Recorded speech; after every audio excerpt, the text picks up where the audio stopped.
Your Excellency, dear President William Ruto, thank you very much for your initiative, your enthusiasm and your leadership that brought us together. Asante sana. Excellencies, friends, an injustice burns at the heart of the climate crisis, and its flame is scorching hopes and possibilities here in Africa. This continent accounts for less than 4% of global emissions, yet it suffers some of the worst effects of rising global temperatures. Extreme heat, ferocious floods, and tens of thousands dead from devastating droughts.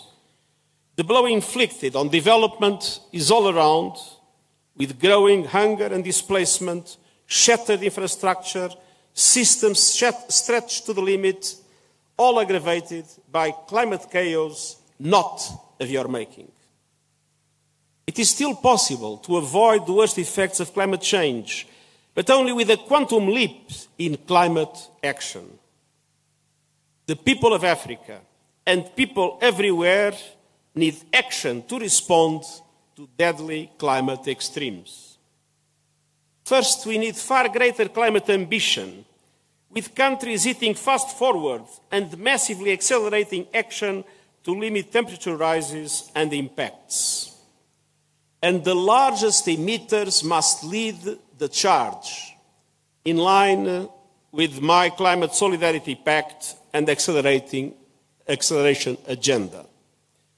And here, from a low-emitting continent, Africa, I make a very strong appeal to the large emitters, the G20 countries responsible for 80% of the emissions that will be meeting this week in Delhi. Assume your responsibilities. Developed countries must commit to reaching net zero emissions as close as possible to 2040, and large emerging economies as close as possible to 2050, with support from developed countries to do so. And it's time to break our addiction to fossil fuels and invest in a just and equitable transition. We need to see credible plans to exit coal by 2030 for OECD countries and by 2040 for the rest of the world. And we need ambitious renewable energy goals in line with 1.5-degree limit.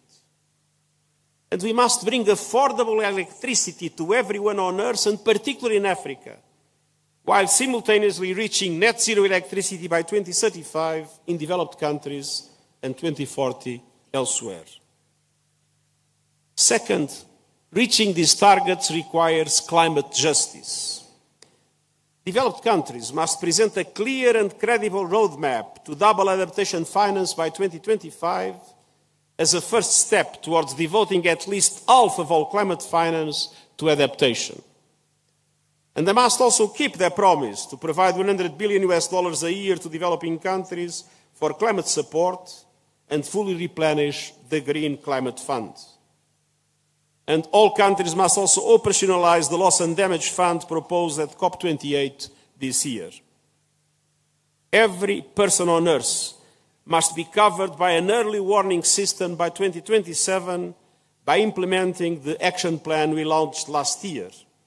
And 6 out of every 10 Africans currently lack access to these systems.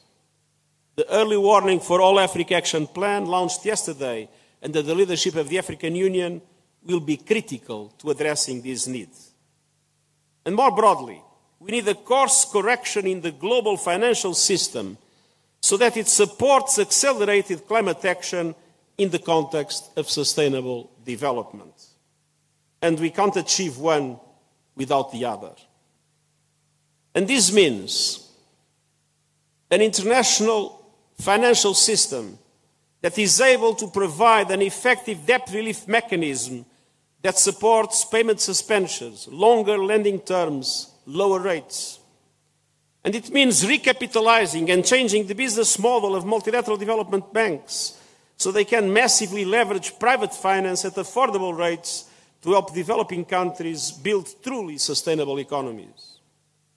The global financial system must be reformed to be an ally of developing countries as they turbocharge the just and equitable green transition that leaves no one behind.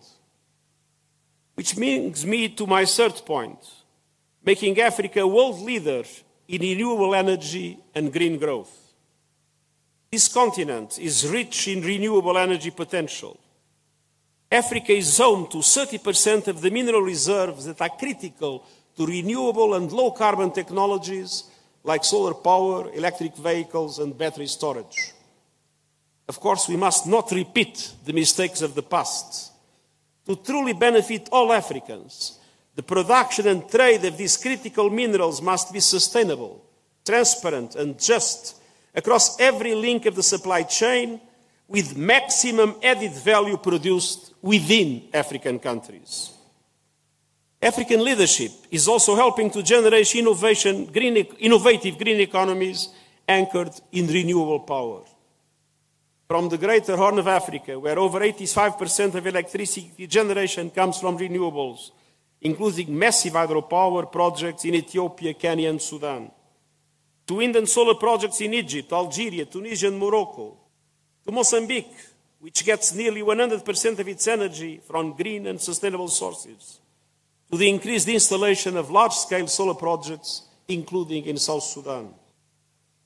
At the same time, Africa is home to 60% of the world's best solar resources, but only 2% of global investments in renewable energy over the last 2 decades. Now is the time to bring together African countries with developed countries, financial institutions, and technological companies to create a true African renewable energy alliance. With adequate access to financial resources at reasonable cost and technological support, renewables could dramatically boost economies, grow new industries, create jobs, and drive development, including by reaching the over 600 million Africans living without access to power. Renewable energy could be the African miracle, but we must make it happen. We must all work together for Africa to become a renewable energy superpower. Excellencies, friends, just as the injustice of climate change burns fiercely here in Africa, so do the opportunities. I'm convinced that Africa can be at the heart of a renewable future. The summit and the solutions being discussed here represent a big step forward, but our countries must not be alone in this journey. At the end of this month, I will hold, on the way to COP28, a Climate Ambition Summit to summon the world's attention and committed action to climate change and the need to support developing countries as they transition to a renewable future. Ambition in mitigation must be in parallel with ambition in climate justice. Now is the time for all countries to stand as one in defense of our only home. Let's deliver the climate justice that Africans, the world and the planet we share demand and deserve. Asante sana.